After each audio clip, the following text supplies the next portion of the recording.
Praise the Lord. Hallelujah.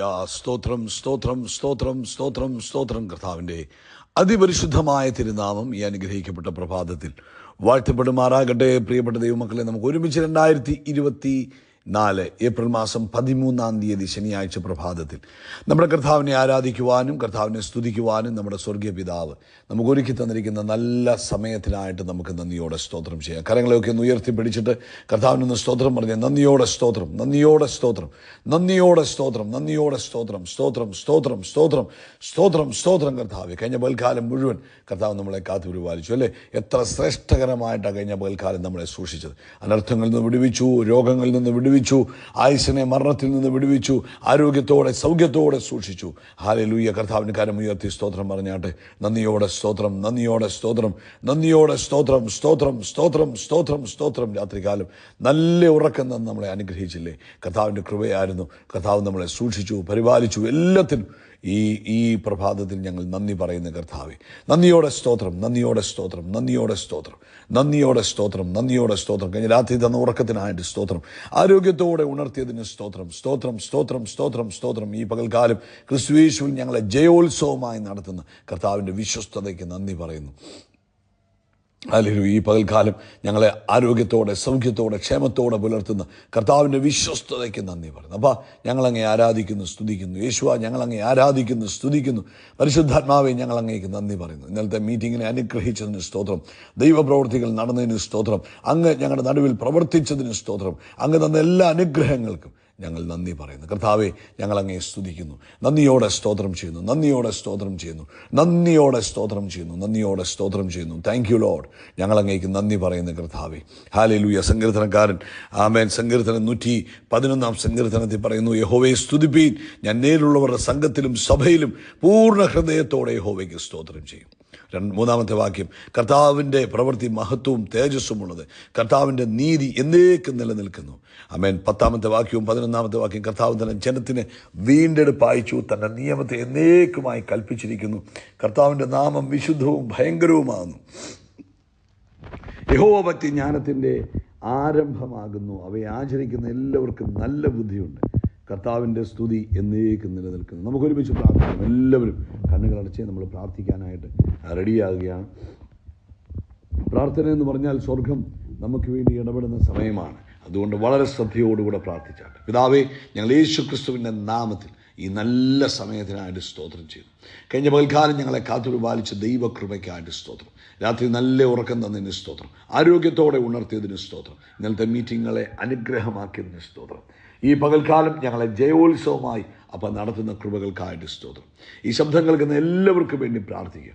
ഓരോരുത്തരെയും ഞാൻ യേശു ക്രിസ്തുവിൻ്റെ നാമത്തിൽ അനുഗ്രഹിച്ചു പ്രാർത്ഥിക്കുന്നു.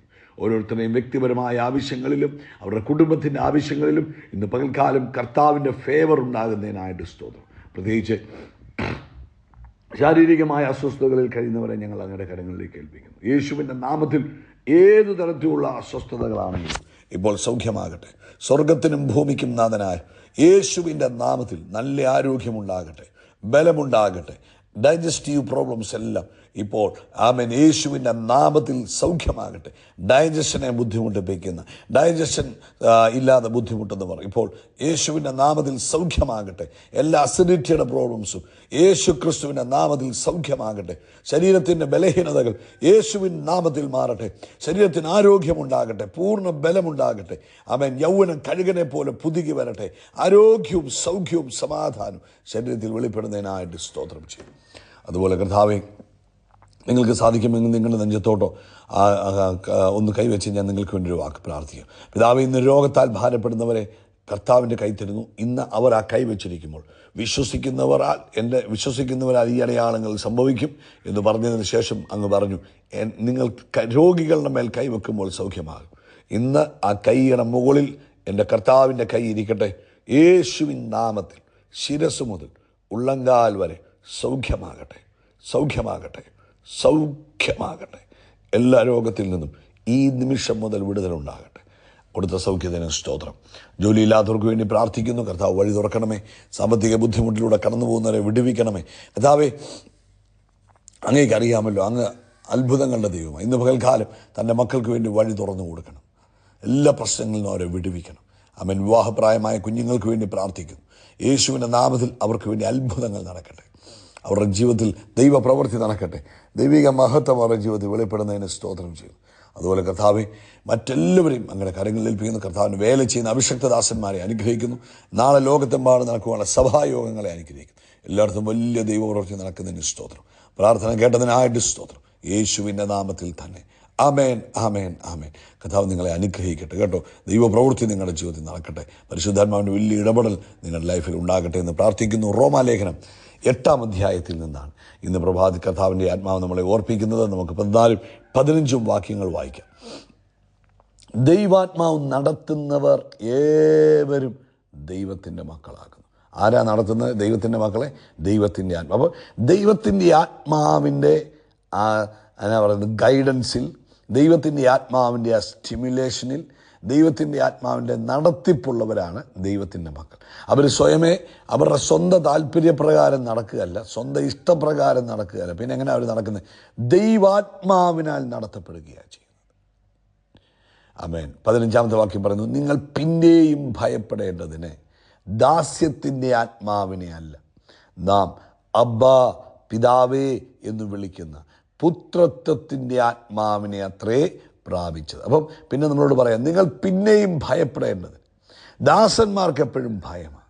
ദാസൻ വീട്ടിലുണ്ടെങ്കിലും അവൻ ദാസനാണ്.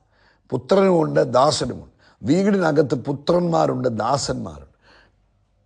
പുത്രന്മാരുടെ സ്റ്റാൻഡേർഡ് വേറെ, ദാസന്മാരുടെ സ്റ്റാൻഡേർഡ് വേറെ. പുത്രന്മാരുടെ ലൈഫ് സ്റ്റൈൽ വേറെ, ദാസന്മാരുടെ ലൈഫ് സ്റ്റൈൽ വേറെ. നമുക്കറിയാം. അപ്പം ഇവിടെ പരിശുദ്ധാത്മാവ് നമ്മളെ ഓർപ്പിക്കുക, നമുക്ക് ലഭിച്ചത് ദാസ്യത്തിൻ്റെ ആത്മാവല്ല. ദാസന്മാർക്ക് ഭയമാണ്, എപ്പോഴും ഭയമാണ്. യജമാനനെ പേടിച്ചായിരിക്കുന്നത്. യജമാനൻ പുറത്താക്കുമോ, യജമാനൻ തല്ലുമോ, യജമാനൻ വല്ലതും തരുമോ, ഇങ്ങനെയൊക്കെയുള്ള ഭയം. യജമാനനെ എങ്ങനെ പ്രസാദിപ്പിച്ച് ജീവിക്കാം, ഇതൊക്കെയാണ് ദാസൻ എപ്പോഴും ചിന്തിക്കുന്നത്. പുത്രൻ അങ്ങനെയല്ല. പുത്രൻ ഓടി വന്ന് പുത്രൻ എന്ന് പറഞ്ഞാൽ അപ്പൻ്റെ മടിയിലിരിക്കും. അപ്പൻ്റെ കയ്യിലുള്ളതൊക്കെ എടുക്കാനുള്ള റൈറ്റുണ്ട്. അപ്പൻ്റെ മുറിയിൽ കയറി ചെല്ലാനുള്ള അധികാരമുണ്ട്. അവൻ ഒന്നിനും ഒരു തടസ്സം പുത്രനില്ല. ഇവിടെ നമ്മളോട് പരിശുദ്ധാത്മാവ് പറയാം, നിങ്ങൾക്ക് ദാസ്യത്തിൻ്റെ ആത്മാവിനെ അല്ല തന്നത്, പിന്നെയോ പുത്രത്വത്തിൻ്റെ ആത്മാവിനെ അത്രയും നിങ്ങൾക്ക് ലഭിച്ചത്. അതുകൊണ്ട് നാം എന്താ വിളിക്കുന്നത്? അബ്ബാ പിതാവേ എന്ന് വിളിക്കുക. അപ്പം അബ്ബ എങ്ങനെയാണ് നമ്മൾ വിളിക്കുന്നത്? അബ്ബാ പിതാവേ എന്നാണ് വിളിക്കുന്നത്. നമുക്കറിയാം നമ്മുടെ കർത്താവ് അത്ഭുതങ്ങളെ ചെയ്യുന്ന ദൈവമാണെന്നും അവൻ അസാധ്യങ്ങളെ സാധ്യമാക്കുന്ന ദൈവമാണെന്നും എൽ ഷദായി ആണെന്നും എൽ റോഹി ആണെന്നും അവൻ നിസി ആണെന്നും ജഹോവ ജൈറയാണെന്നും ഒക്കെ നമുക്കറിയാം. പക്ഷേ മക്കൾ അപ്പനെ വിളിക്കുന്നത് എന്തുവാ? ഇതൊന്നും അല്ല വിളിക്കുന്നത്, അബ്ബാ എന്നാണ് വിളിക്കുന്നത്. സ്വർഗസ്ഥനായ പിതാവേ എന്നുള്ള പ്രാർത്ഥന യേശു പഠിപ്പിക്കുമ്പോൾ, തൻ്റെ ശിഷ്യന്മാർ തങ്ങളെ പ്രാർത്ഥിക്കാൻ പഠിപ്പിക്കണമെന്ന് പറയുമ്പോൾ യേശു ശിഷ്യന്മാരെ പഠിപ്പിക്കുക. അപ്പോൾ മത്തായിയുടെ സുവിശേഷം 6:9 ഇങ്ങനെയാണ് പറഞ്ഞത്, നിങ്ങൾ ഈ വണ്ണം പ്രാർത്ഥിക്കണം. എങ്ങനെ പ്രാർത്ഥിക്കണം? സ്വർഗസ്ഥനായ ഞങ്ങളുടെ പിതാവേ. അവിടെ വേറെ ഒന്നും വിളിക്കാൻ പറഞ്ഞിട്ടില്ല. സൈന്യങ്ങളുടെ ദൈവമായ യഹോവേ എന്ന് വിളിക്കാൻ പറഞ്ഞില്ല, അല്ലെങ്കിൽ എൽ ഷദായി എന്ന് വിളിക്കുവാൻ പറഞ്ഞില്ല. അത് മറ്റൊന്നും പറയാനല്ല പറഞ്ഞത്, അപ്പാ എന്ന് വിളിക്കാനാണ് പറഞ്ഞത്. ഇന്ന് പ്രഭാതത്തിൽ ആ വിളി കേൾക്കുവാനാണ് സ്വർഗത്തിലെ ദൈവം ആഗ്രഹിക്കുന്നത്. എൻ്റെ വായിൽ നിന്ന് അബ്ബാ എന്നുള്ള വിളി കേൾക്കുവാൻ, നിങ്ങളുടെ നാവിൽ നിന്ന് അബ്ബാ എന്നുള്ള വിളി കേൾക്കുവാൻ, ദാസൻ്റെ വിളിയല്ല മകൻ്റെ വിളി കേൾക്കുവാനാണ് ഇന്ന് പിതാവ് ആഗ്രഹിക്കുന്നത്. അതുകൊണ്ട് നമുക്കൊരു ബോധ്യം വേണം, എനിക്ക് ലഭിച്ചത് ദാസ്യത്തിൻ്റെ ആത്മാവല്ല. ഞാൻ യേശുവിനെ രക്ഷിതാവും കർത്താവുമായി സ്വീകരിച്ചപ്പോൾ എനിക്ക് ലഭിച്ചത് പുത്രത്വത്തിൻ്റെ ആത്മാവ്. പ്രിയപ്പെട്ടവരെ, അപ്പൻ്റെ കയ്യിൽ എന്തുണ്ടോ, യേശു പറഞ്ഞൊരു വാക്കുണ്ട് ഒരു സ്ത്രീയോട്, ആമേൻ, സൗഖ്യം കൊടുക്കുക എന്ന് പറഞ്ഞപ്പോൾ പറഞ്ഞു, അത് കുഞ്ഞുങ്ങളുടെ ആഹാരമാണെന്ന് പറഞ്ഞു. ചിൽഡ്രൻസ് ബ്രെഡാന്ന് പറഞ്ഞു. ഏത്? സൗഖ്യമെന്ന് പറഞ്ഞു. അപ്പം സൗഖ്യം നമ്മുടെ അവകാശമാണ്. നല്ല ആരോഗ്യം നമ്മുടെ അപ്പൻ്റെ കയ്യിൽ നമുക്ക് അവകാശമാണ്. നന്മ നമ്മുടെ അവകാശമാണ്. അവൻ അപ്പൻ്റെ കയ്യിൽ എന്തൊക്കെയുണ്ടോ അതൊക്കെ നമ്മുടെ അവകാശമാണ്. നമ്മൾ അബ്ബാ എന്ന് വിളിക്കുമ്പോൾ അപ്പൻ്റെ ഹൃദയം അങ്ങ് കുളിരുകൊണ്ട് നിറയും. കാരണം നമ്മൾ ആകാശവും ഭൂമി ഉണ്ടാക്കിയ ദൈവമേ, അഖിലാണ്ടത്തിൻ്റെ ഉടയവനെ, അണ്ടകടാകത്തെ സൃഷ്ടിച്ചവനെ എന്നൊക്കെ പറയുന്നതിനേക്കാളും വളരെ അടുപ്പമുള്ള ഭാഷയാണ് അപ്പാ. നമ്മുടെ ഭൂമിയിലെ പിതാവിനെ വിളിക്കും. നിങ്ങളുടെ ഈ ഭൂമിയിലെ അപ്പൻ എത്ര വലിയ ഉന്നത പദവിയുള്ള ആളാണെന്ന് പറഞ്ഞാലും നിങ്ങൾ വിളിക്കുന്നത് എന്തുവാ? അച്ചായ, ഡാഡി, അപ്പ, അല്ലെ അപ്പച്ച എന്നല്ലേ വിളിക്കുന്നത്. ഈ വിളി കേൾക്കുവാനാണ് ഇന്ന് സ്വർഗത്തിലെ ദൈവവും ആഗ്രഹിക്കുന്നത്. അതുകൊണ്ട് ആ മുട്ടയിൽ നിന്നിട്ട് 2 കരവും ഉയർത്തി അബ്ബാ ഒന്ന് വിളിച്ചാട്ടെ. അബ്ബാ എൻ്റെ ആവശ്യങ്ങളെ അറിയുന്നതിന് സ്തോത്രം. അബ്ബാ, എൻ്റെ മക്കളുടെ ആവശ്യങ്ങളെ അറിയുന്നതിന് സ്തോത്രം. അബ്ബാ, എൻ്റെ ശരീരത്തിൻ്റെ ആവശ്യത്തെ അറിയുന്നതിന് സ്തോത്രം. അങ്ങ് മതിയായവൻ, അങ്ങിലുള്ളതെല്ലാം എനിക്കുള്ളതാകിയാൽ സ്തോത്രം. അങ്ങ് ഞങ്ങളെ കൈപിടിച്ച് നടത്തുന്നതിനായി സ്തോത്രം. നിങ്ങളൊന്ന് ചിന്തിച്ച് നോക്കിയേ, നിങ്ങളുടെ കുഞ്ഞുങ്ങളുടെ വിഷയത്തിൽ നിങ്ങൾ ഒരപ്പൻ അല്ലെങ്കിൽ ഒരമ്മ എത്ര വിഷമിക്കും, എത്രമാത്രം ഇടപെടും. അങ്ങനെങ്കിൽ ആകാശവും ഭൂമിയും ഉണ്ടാക്കിയ നമ്മുടെ സ്വർഗീയ പിതാവ് നമ്മുടെ വിഷയങ്ങളിൽ ഇടപെടാതിരിക്കുമോ? അബ്ബാ എന്ന് വിളിച്ചുകൊണ്ട് ആ സിംഹാസനത്തിൻ്റെ അടുത്തിലേക്ക് ഓടിച്ചെല്ലുക. ആമേൻ. ആ കൃപാസനത്തിൻ്റെ അടുത്തിലേക്ക് ഓടിച്ചെല്ലുക. എന്നിട്ട് കാര്യങ്ങളെ പറയുക. വേറെ ഒന്നും വിളിക്കല്ലേ. ഇനി എന്തുണ്ട്? അബ്ബാ എന്ന് വിളിക്കും. യേശു പഠിപ്പിച്ചപ്പോൾ പറഞ്ഞു, നിങ്ങൾ സ്വർഗസ്ഥരായ ഞങ്ങളുടെ പിതാവേ എന്ന് വിളിച്ച് പ്രാർത്ഥിക്കും. ഇന്നു മുതൽ വേറെ ഒന്നും വിളിക്കാം. അപ്പാ എന്ന് വിളിച്ച് യേശുവിൻ്റെ നാമത്തിൽ അടുത്ത് ചെല്ലുക. അനുഗ്രഹങ്ങളെ പ്രാപിക്കുക, സന്തോഷം പ്രാപിക്കുക, സമാധാനം പ്രാപിക്കുക, ധൈര്യത്തോടെ ചെല്ലുക. കേട്ടോ, കർത്താവ് നിങ്ങൾ ഈ വചനത്താൽ അനുഗ്രഹിക്കട്ടെ. യേശു ക്രിസ്തുവിൻ്റെ നാമത്തിൽ അത്ഭുതങ്ങൾ നടക്കും, അടയാളങ്ങൾ നടക്കും, വീര്യപ്രവൃത്തികൾ നടക്കും. നമ്മൾ അത്ഭുതമായി മാറും, ഉയർച്ച പ്രാപിക്കും, എല്ലാവർക്കും ഭയമായി മാറും. We are blessed, we are really blessed, we are permanently blessed and highly favoured. God bless you, God bless you, God bless U.